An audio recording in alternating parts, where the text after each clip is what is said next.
Unang Kronika, Kabanata 18. Pagkatapos nito, sinalakay ni David ang mga Filisteo at tinalo ang mga ito.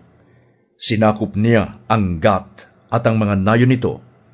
Tinalo niya ang mga Moabita at sinakop ang mga ito.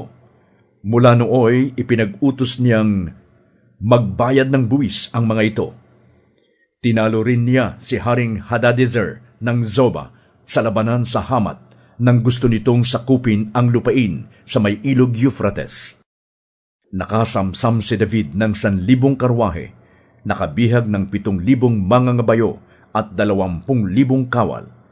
Pumili siya ng mga kabayo para sa 100 karwahe at kanyang nilumpo ang natira. Nang sumaklolo kay Hadadezer ang mga taga-Syria buhat sa Damasco, nilipol ni David ang 22,000 sa kanila. Pagkatapos, nagtayo siya ng mga himpilan ng hukbo sa Damasco na sakop ng Syria.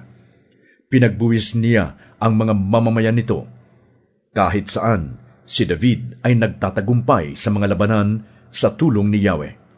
Ang mga pananggang yari sa ginto na nasamsam ni David sa mga alipin ni Hadadezer ay dinalan niya sa Jerusalem. Napakaraming tanso ang nasamsam niya sa Tibha at Kun, mga lunsod ni Hadadezer. Ito ang ginamit ni Solomon sa pagpapagawa ng tansong ipunan ng tubig, mga haligi at mga sisidlang tanso para sa templo. Nang mabalitaan ni Haring Tou ng Hamat na nalupig ni David ang buong hukbo ni Hadadezer na hari ng Zoba, sinugo niya ang kanyang anak na si Hadoram upang batiin si David. Si Hadadezer ay kaaway ni Tou. Nagpadala siya ng mga sisidlang ginto, pilak at tanso, at ang mga ito'y inihandog ni Haring David kay Yahweh. Inihandog din niya ang iba pang nasamsam niyang ginto at pilak mula sa ibang mga bansa, mula sa Edom, Moab, Ammon, Filistia at Amalek.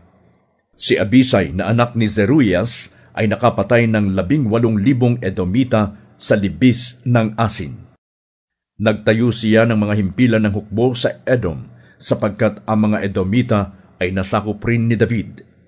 Pinagtagumpay ni Yahweh si David saan man siya makarating. Naghari si David sa buong Israel at ito'y pinamahalaan niya ng may katarungan at pagkakapantay-pantay.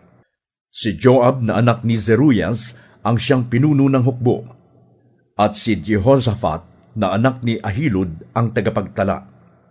Si Zadok na anak ni Ahitob at si Ahimelech na anak ni Abiatar ang mga pari.